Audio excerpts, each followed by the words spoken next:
Hello and welcome to Bella Vita in Glasgow Southside for another coffee club with myself, Bill Leckie, and today joining us, the one and only David Friel. How are you? I'm good. I'm not Robert Grieve, so well, that's always a good start. That's always a good start. I like that actually.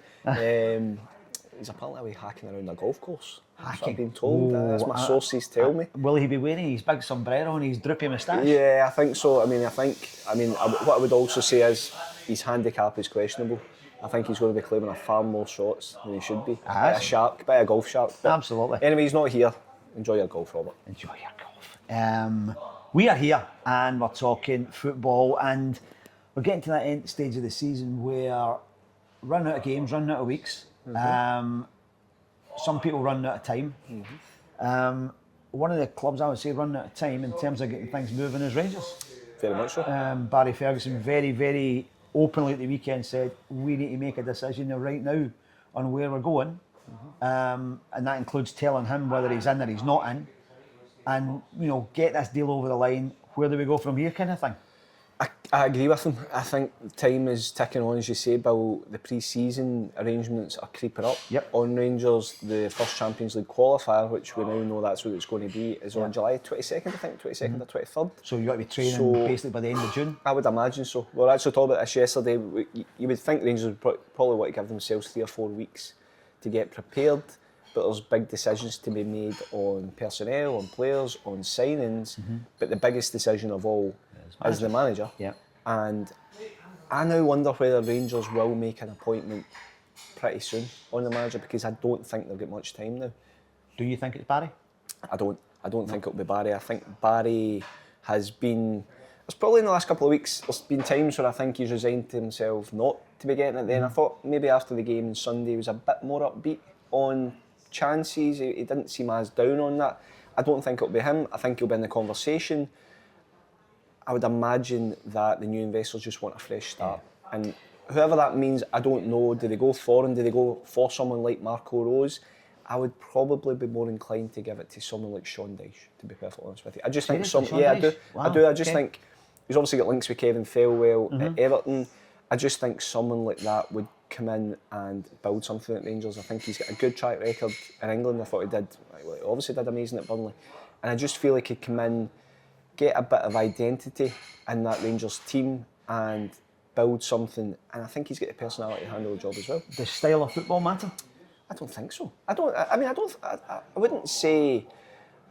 I know Sean Dyche, it would probably be levelled at him at Burnley that it was a bit, at times, maybe agricultural, for want of a better word. But that was working with what he had. Well, that's what I mean. But at Everton, they started to say, look, this is a Premier League club, try to go somewhere and not creating chances and not getting out their own half. Is that unfair? Yeah, I think it's slightly unfair. I'm not convinced Everton was ever a great fit for him. No. I don't know why. It just jarred, and maybe all the stuff going on behind the scenes, ownership, all that sort of stuff.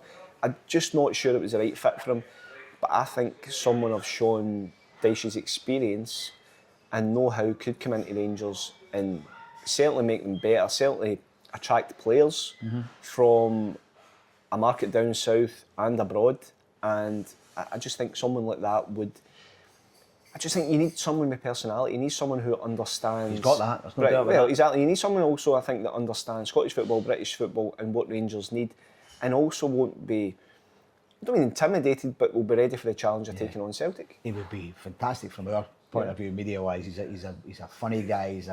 He's a sparky guy, isn't he? That's what I mean. He's never dull. No, he's not dull, and that's what I'm saying. I just think someone of that ilk and that standing within the game, I think that's exactly what Rangers need. Yeah, I felt with Barry Ferguson at the weekend that you're right. He had made it, before everything was gone for Rangers. It was very much, this is not about me, this is about them, this is about the club. And then once they were out of everything and it came down to the split with basically playing meaningless-ish games, he's gone, right, come on. Yeah. Is it or is it not? Am I getting it or am I not getting it? I'm with you. I don't think I don't think there's... I wouldn't say there's not a place for him. I don't think he's the manager. He still hasn't won a home game. Yeah. Rangers still haven't won a home game since the 2nd of February. Yeah, it's incredible, 7 in a row. It's ridiculous that they're not doing it. And okay, Sunday's a different animal, the Old Firm game. But that you can't get away from that fact. He hasn't changed very much in that direction under the from the way they were under Philippe Clement. It hasn't changed. No, I think we're all probably judging it on, as you say, the results, especially home results, have just been it's staggeringly bad. Yeah. But I think we're probably just judging it in the sense that you don't think the job. He doesn't look out his depth in terms of the job. No, because in terms as a figurehead, I mean, you know, if you look at him, he's handled he that side looks really like well. a Rangers manager. He acts like a Rangers manager. Yep. However, the results haven't been good enough, and I just think the new owners are going to come in. I just can't see them going down that route. You know, as I said, he's put himself into the conversation. He deserves the respect to be in the conversation. I just feel they'll go elsewhere. If they're going to talk about new brooms and changing things, off the back of what happened on Sunday with the banner we've all talked about, I wrote about it in my column Monday and everybody's been on it since then. What do they have to change in terms of the culture off the pitch? I don't know. I mean, this is a really, really tricky one. I mean, Rangers, look, we'll use Rangers words in a statement, it crossed a line. And clearly, I don't think anyone, any right-minded people wants to see stuff like that. I think the reaction towards Patrick Stewart, you can never use social media as a true barometer. I get that. But there has been a bit of backlash, and I know the Rangers Fan Advisory Board, we're recording this on Wednesday, but I think on Tuesday, they met to discuss a whole range of topics, but they put out a sort of kind of bulletin on Tuesday night basically saying they had 90 minutes of kind of robust conversation around this topic. And again, I think this feeds into what I'm talking about, the bigger picture and a new start, a new era. I think the Andrew Kavanagh and the 49ers won't want a club portraying that type of image to the outside world, and I think Rangers have to sit down with their fans, not just the Fan Advisory Board. I think they need to sit down with the fans, including the ultras, and I get that that's going to be tough in terms of, you know, can you even get a meeting and all that sort of stuff, and ultras by their very nature will try to push boundaries, will try to shock, will go for all that. But I think Rangers, Patrick Stewart and the new owners have a job to do in terms of setting out their stall in terms of what image they want to portray. But before they do that, they've got to decide internally who's making decisions and who's taking responsibility, because that statement said to me, we gave the fans permission to do it, we didn't really ask them what they were doing, and either they told us and it was a pack of lies what it was going to be, or we just didn't ask. And I think they looked so weak and actually pretty incompetent. Yeah, and I think that was to be honest with you, see when you see the banner, the first, maybe it's because we're desensitised in Scotland, the first thought was almost, not with the banner, it's almost like, how did that get in? Well, that was one of the points I made. It's not like you can, well, we've seen these before at Ibrox where when they used to, they're ultra pods, whatever you call them, were down in the Broomlawn end, and you would see big ones and they'd be logistically brought in and they were on strings and they were always brought down like a theatre curtain. But you can't, I said in my column on Monday morning, you can't bring that thing in a backpack. No. You know, so there's so much, there is so much work to make that happen that the club has not paid enough attention to. Yeah. And I'm assuming there's going to be the good old-fashioned investigation probe into how that happened and all that sort of stuff. And again, I think Rangers have been pretty quick to come out twice. You can argue about the content of statements, etc., but they did it after the context of them as well. Yeah, but they did it after the European game with the banner, and it was pretty hard hitting. And obviously UEFA took sanctions. They have come out again at the weekend, and again, I just feel there has to be a lot of communication, engagement, dialogue, and setting ground rules and setting boundaries. It's all reactive though. It's not proactive. They're not setting rules. They're not making things clear about who's in charge. They're letting these young guys be in charge. And whoever's running these young guys, letting them be in charge of what's happening on match days. And already this season, the Lyon game, the first game back after they were out of Ibrox, first game back, fireworks let off inside the stadium. That's right. You know, they're getting away with far too much. Yeah. And do you know my thing? And people, I've been getting battered all week with Rangers fans. You never say it about them across the road. I think, shut up, right? Your whataboutery is nonsense. And both sides get it when they do stupid things. But what am I trying to say? I just feel as if they've created a situation where rather than taking these young guys and girls and saying, you could be something fantastic for our club, you could create an atmosphere that's going to make us envied around the world, they've allowed them to create an embarrassment for both clubs. Both clubs are being embarrassed by their own supporters. But that's what I'm talking about in terms of engagement, communication. There has to be a give and take on both sides, and that's what I'm saying. If you are by your definition, an ultras group and all that sort of stuff, maybe you don't want to go down that. You know, you are seen as we're going to come on to the disruptors of Scottish football in Hearts, but in terms of off the pitch, they're saying, we'll disrupt things and do things a bit, be edgy and all that sort of stuff.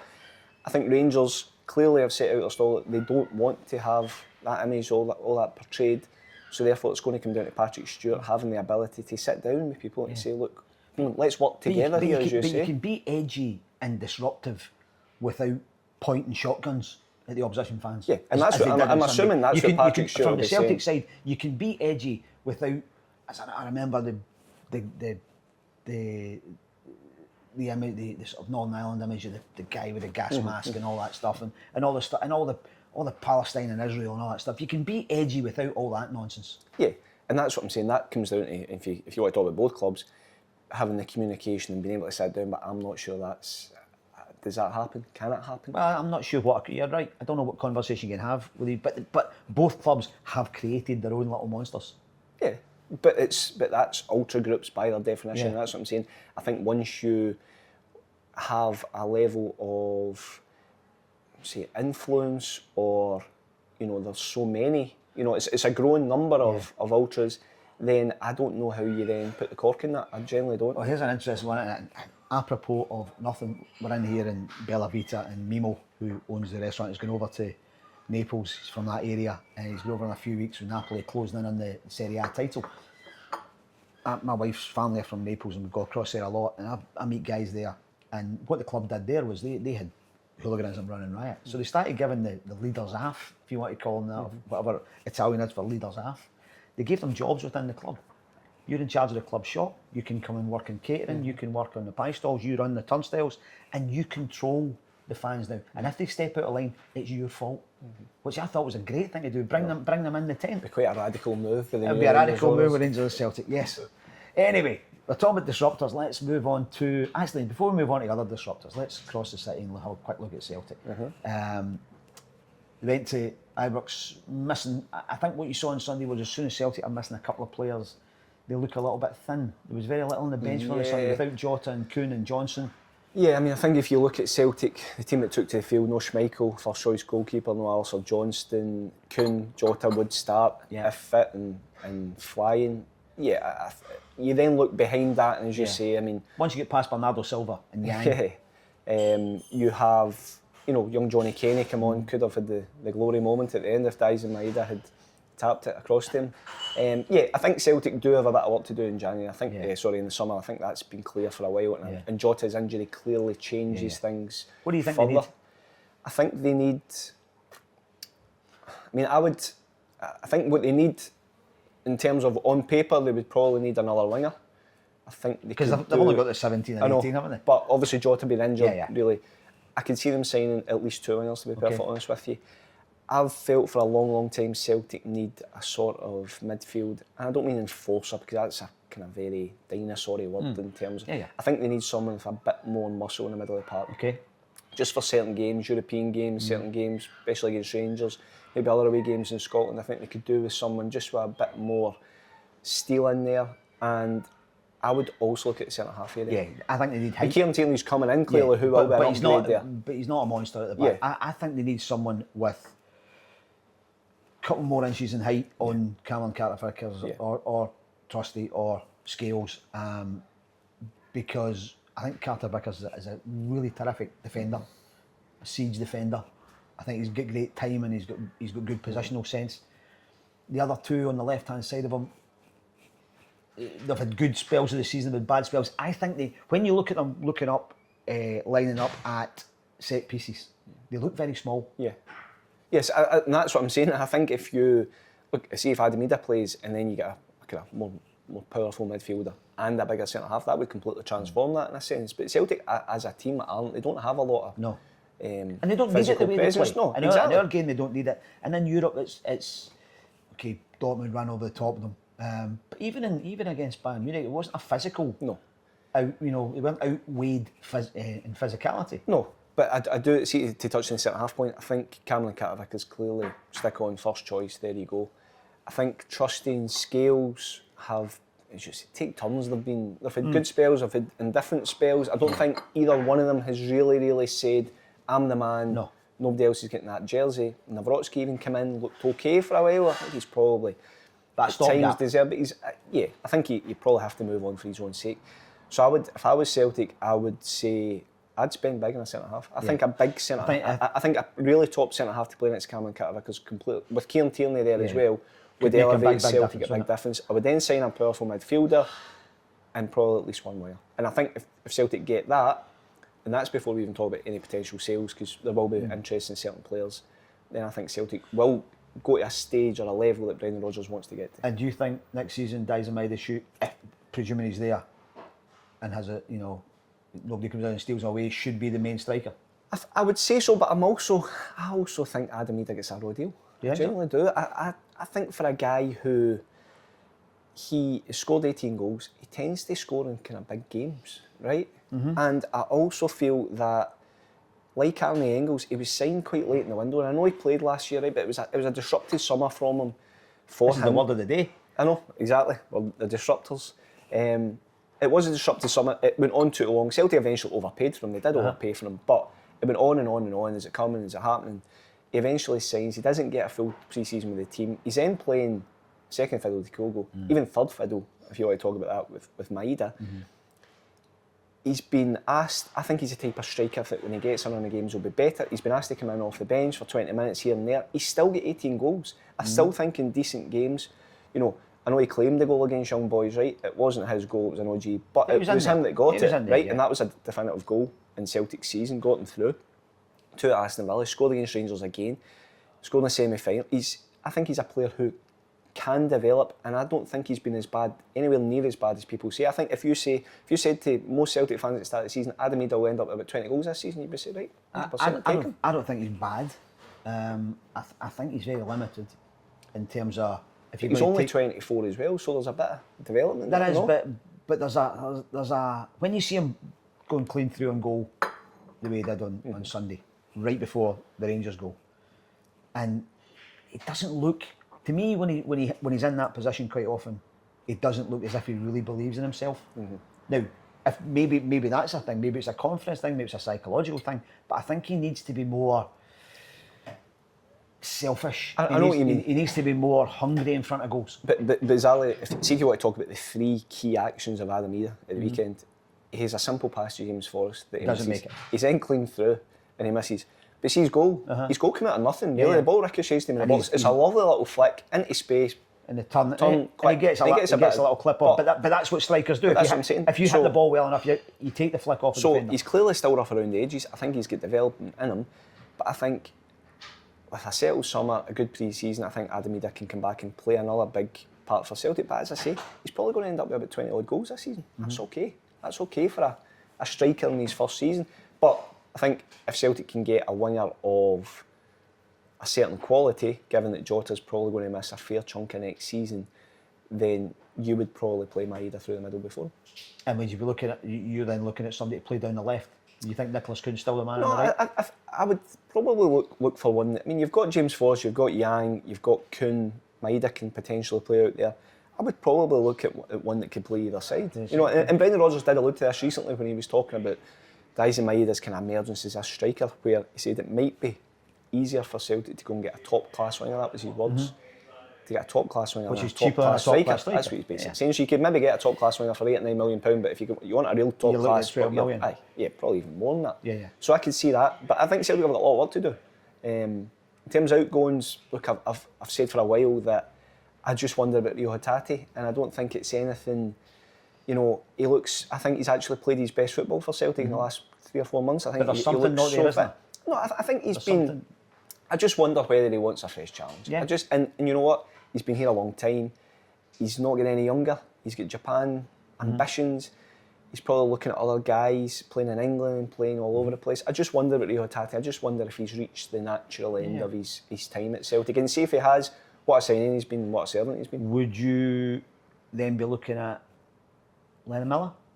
I think Lennon Miller should be on a list, 100%. To me, Lennon Miller is one that if you are Celtic or Rangers, given that they're obviously looking, if you look at Lyle Cameron, interest in Josh Mulligan, potential other Scottish players, I think if you're looking to build a team, you need a Scottish core. And you look at the Celtic team at the weekend and the last couple of weeks, it's no coincidence that Brendan Rodgers has gone, well, I'll put Greg Taylor back in, I'll put James Forrest back in, Luke McCowan's playing. Yeah. He did the same last season with James Forrest in the last couple of months of the season. You sometimes just have to, I think... Go back to what you know. I think the bigger clubs in Scotland have probably been guilty recently of letting some real gems go. And look, I also think there's a flip side to that, in that your Aaron Hickeys or Lewis Fergusons, all these guys, you know what, they wanted a different adventure. Look how it's worked out for them. I wouldn't be surprised if Lennon Miller decides, I quite fancy abroad as well. However, I'd be asking the question. Motherwell are probably well within the rights to be asking for 4 or 5 million. You know, he's hoovering up Young Player of the Year awards just now, but I would be asking the question. I'd be trying to bring him in. Absolutely. Now, you talk about going back to what you know and building with Scottish players. I was fascinated at the weekend, going back to the disruptors. Hearts at the weekend, they empty Neil Critchley. Liam Fox goes back in as firefighter again. They go to Ross County in a game that you looked at and went, oh my goodness me, if they lose this one, they're getting dragged into it. And all the players brought in on the Jamestown analytics idea under Neil Critchley bombed. And back in come tried and tested players. Lawrence Shankland back to centre forward. Barry Mackay dragged out of a freezer somewhere and put on the bench. And it was almost like, these are the guys I know, these are the guys I trust, and they go and win the game. I know. Can they do it on a Saturday afternoon in Dingwall? Look, I think Liam Fox came in with a very specific job to do. Win that game. Take all the heat off. I was at Tynecastle a couple of weeks ago when they lost to Dundee. It was totally toxic. Liam Fox comes in. He's the kind of caretaker. It's twice this season he's been caretaker. Does his job. I'm at Tynecastle again this weekend. I think it'll be a very, very different place. Obviously, some news this week as well in terms of Tony Bloom. I don't think it was any coincidence. It was just a game for old-fashioned domestic drudgery. Get the win and put Lawrence Shankland up front. Have a word in his ear. Give him all the pep talk he needs. Tell him he's the greatest. Yeah, and he went out and did the business. And I think Hearts are now safe. Absolutely, I think that was that kind of little wobble there. But it was very close for a couple of weeks. It was really tight. Because that was a game where, as I said, I think a lot of the reaction at Tynecastle that day when they lost to Dundee was because fans were slightly worried, slightly concerned. I think the board were clearly worried, otherwise Neil Critchley would still be in a job. And I would imagine, you can talk about analytics and data and all that all you want. Liam Fox just had to come in and get 3 points and that was it. Now, Tony Bloom's come in this week, the owner of Brighton, taking a 29% stake in the club for just the thick end of £10 million. Great boost for Hearts financially. I think he's a genius. I think he's, away from football and in football, he's just an incredible numbers man, figures man. What he's achieved at Brighton, along with his chief executive Paul Barber, the likes of David Weir have been down there, has been magnificent. Now, having said that, the first shot at using analytics to change Hearts didn't work because Neil Critchley was the wrong guy at a really difficult time, and the players they brought in that worked for Neil Critchley didn't work for Hearts. Is that fair assessment? Yeah, I just felt it was very underwhelming at the time. You have to say, right, there must be a reason for this. I think some of the signings have worked out fine. Elton Kabangu has been good in a sense, but I still think for all the work that Hearts and the players Hearts have brought in, he still looked at their squad and it lacked. I keep talking about this pace. Don't have enough pace in the team. And it just, as the longer it went on, you just felt Neil Critchley wasn't the fit. And I suppose the next question would be, who's the next manager and how does the analytics fit into it all? So for all that he's a golf shark, our man Robert Grave came up with the story this week that Derek McInnes is top of the list for Hearts. If it was to be Derek McInnes, and I'll have to say probably even people who come out might say that it's coming to a natural end there, the way things have gone this season. Maybe it's time for a move on. Is he the guy? Would you have him at Hearts? Yeah, I mean, we sat here, I sat in this seat with Robert a couple of weeks ago and we talked about 3 managers in Scotland who would make Hearts better and that Hearts should be looking at. One was John McGlynn, one was Stephen Robinson, one was Derek McInnes. Derek McInnes, for me, would be a fantastic Hearts manager. I don't see... I get that sometimes people will say, oh, well, I mean, he's done his best work, look at where Kelly are this season, blah, blah, blah. He maybe... People will accuse him probably of at times underachieving at Aberdeen. I don't necessarily agree with that. I think they were consistently semi-finals and finals. I think they probably could have done better. They should have maybe done a little bit better during the Ronnie Dyler reign. And then when Aberdeen were I think they had the best team, they hit the Brendan Rodgers Celtic juggernaut really, and that was a very, very good Celtic team. So I don't think you would ever kind of level that at him too much. I just feel he would come in, he would get the club, he would be, we talk about personality in terms of Rangers and Sean Dyche potentially. I think Derek McInnes would appear to be a Hearts manager, you know, and he's a guy who I think would embrace the challenge. Yeah. And I think he's got a good eye for a player. And if you arm him with the analytics and the data and the signings, surely that's a win-win situation. Here's the interesting thing. I think a lot of people automatically presume that analytics means that a manager comes in and Tony Bloom goes, by the way, there you go. There's your 7 players that we've signed for you. Off you pop, make them superstars. Right? I don't think, and you don't think, I don't think that's the way it should work. I would imagine Derek McInnes goes, right, okay, here's the kind of player I was able to get Kilmarnock. With the budget we have now, get me that player times 2. Get me the player that instead of being on $2,000, you can get me on $4,000, $5,000, $6,000, whatever it is. And let's take what I'm good at up a couple of notches. Yeah. Listen, that's the, and this is the thing. Look, the Jamestown analytics thing. It's almost it carries this mystique of what it is. But I don't think we're being too basic to say, look, if you've got a manager who's a certain style of play, likes a certain style of right back, likes a certain style, he wants his left back to ball on, but he likes his right back just a bit more solid. He likes inverted wingers, he likes wingers to go on the outside. He wants a 6 foot plus holding midfielder, but he wants 2 number 8. You know, I don't think then it's too much of a stretch to say, look guys, this is what I'm looking for. Can you give me my options and drill into the data and the analytics as much as you possibly can, and then we can all make a big decision based on that. I don't, you know, that to me should. That's the way it should work. That's how it should work. It should be worked from the manager out the way rather than coming towards the manager. And that's what I'm saying in terms of just because you have this amazing tool doesn't mean to say that you have to then go and unearth a manager from the Austrian Third Division who has amazing ideas. No, you don't. You just have to go and get a manager who can tick both boxes. The manager also has to be open to using it as well. You know, I'd imagine that would be a huge part of discussions with whether it's Derek McInnes or anybody else. That this is how we're going to operate. This is the environment. This is the plan and the system that we've got. You have to be open to using it. You know, there might be times where we advise you to sign a player that you're not 100% happy with. I think it has to be a give and take. Likewise, he might say, well, you know what, and there's a guy at Ross County that I think is really, really good. It's never been flagged up with your data, but trust me, I can see he's going to be good. And I think it would be a win-win situation if it's Derek McInnes. Do you think it will be, Derek? I don't think clearly there's not a deal concluded or anything like that. I don't even know if there's been talks, but he's clearly in the running. And I would imagine that it's a job that, if Hearts think he's the man, it's clearly a job that I would imagine would appeal to him. Yeah, huge game for Derek and on Saturday, and for his mucker Tony Docherty.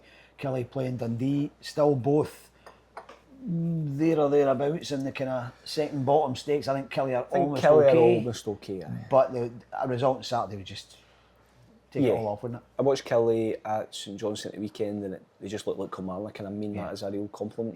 Because they didn't really give much away. Well, because sometimes this season they've forgotten how to play like Kilmarnock, haven't they? Yeah, and he actually spoke after the game, and it was quite interesting because he said, look, in the last 4 games, take away the Celtic one, because as he said himself, Celtic were just too good for anybody that day.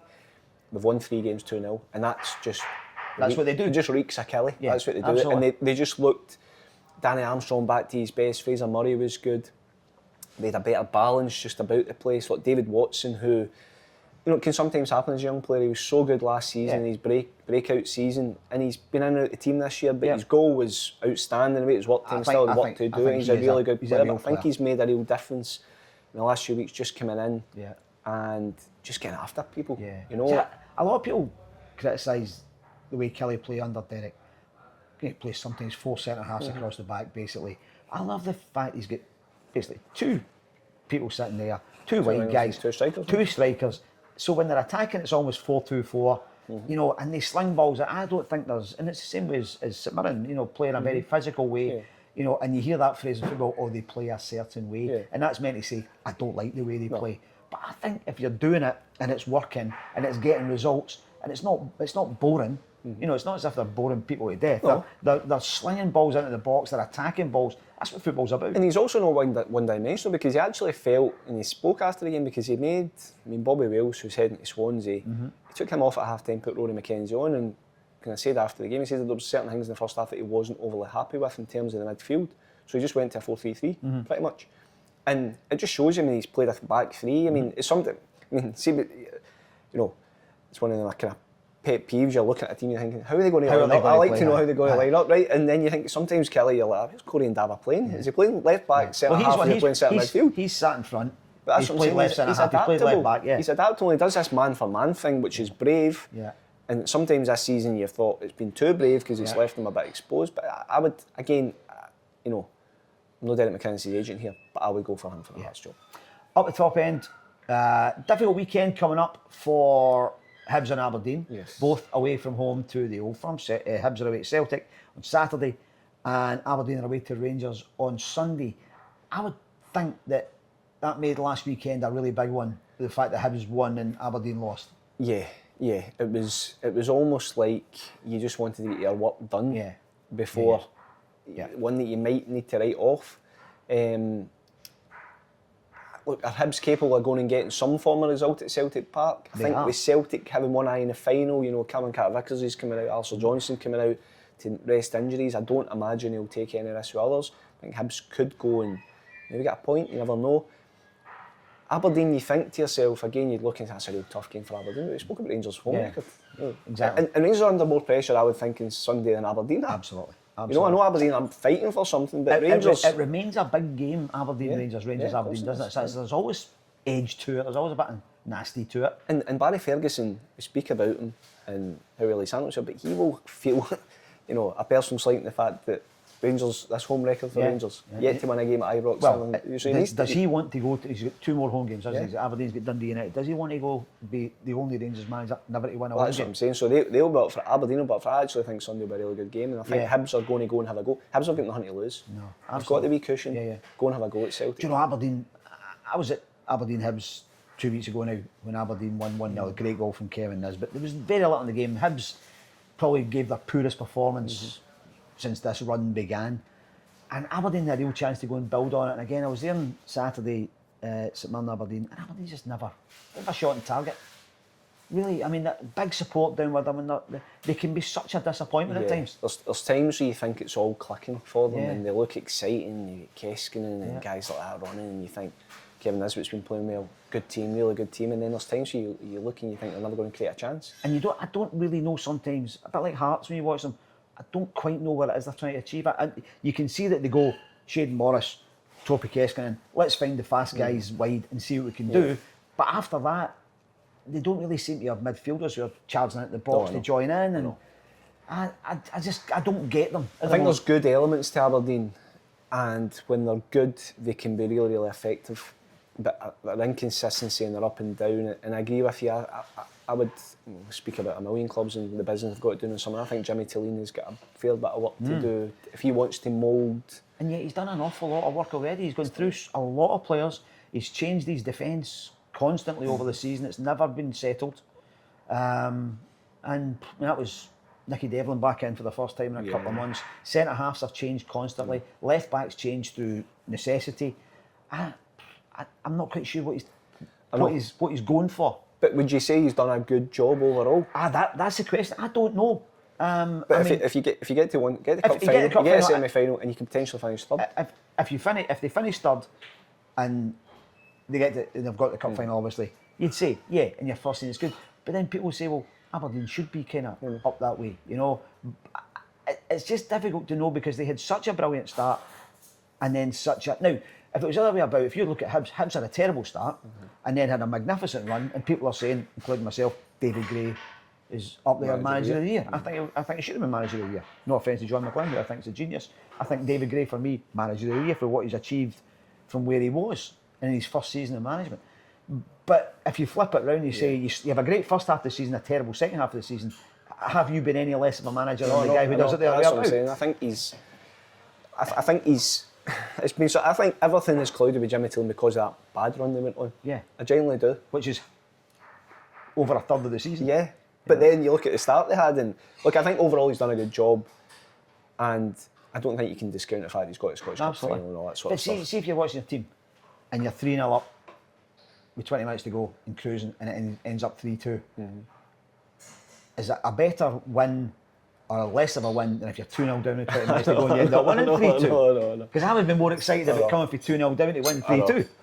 I know, we're getting very deep and philosophical there. I'm down in football rabbit holes. But so third place remains really exciting, and you know the run in the last 3 games are going to be big time, and this weekend's going to have a big say again. You wouldn't be surprised if both of them lost. You also wouldn't be surprised if both of them got something. So it's going to be exciting. And I wouldn't say exciting was the word for the start of the Premiership playoffs last night with Partick Thistle and Ayr United, but important. Yeah, and a big goal for Jamie Murphy. It wasn't the best game. It wasn't Inter Milan Barcelona. No, it wasn't Inter Milan Barcelona, which was slightly different in terms of a entertaining watch last night. But look, Jamie Murphy rolling back the years. Yeah, actually, really good header. Yeah, it was a great header, a great cross, great header.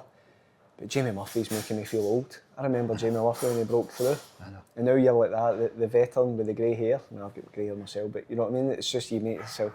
African sunset. Yeah, African sunset. But he just, great header. Absolutely great header. And I think he's actually been I've watched there a couple of times this season. And Jamie Murphy, we all remember him when he was kind of coming through at Motherwell and everything, get a really good career down south and finished up at Rangers and Hibs and things like that. And he was more kind of a dynamic player. But he uses his head now, You talked about Rory McKenzie earlier on as a boy who was just a right winger, give him the ball and let him run. Now settled into playing centre mid. And I think if James Forrest will maybe do it as the time goes on, maybe just drift in a wee bit. 100%. Because you can't go past people anymore. Yeah, and I think he showed his experience last night, because as soon as that ball comes in, you see him make the run, and the defender on his heels doesn't expect it. Great header and goal. I would think Ayr will probably do the job now. I think so. You've been impressed with Scott Brown? I think he's a guy who, what I'm impressed about is he's thrown himself into it. He clearly loves the job, he clearly wants to work. You sometimes look at guys who have been at a certain level in their career and used to the adulation, the big clubs, Scotland captain, Celtic captain, everything, and you think to yourself, is he going to be able to, is he going to be willing to go and muck in at a lower level? But I think going down to Fleetwood, then coming up to Ayr, there's no airs and graces about Scott. He's a guy who loves football. He's clearly getting in there, adapted to his surroundings, got used to the environment, the level of player, all that sort of stuff. And you speak to all the players love working for him. Absolutely. And look, I think it might just be a shot too much for them. I think Livingston look a bit stronger.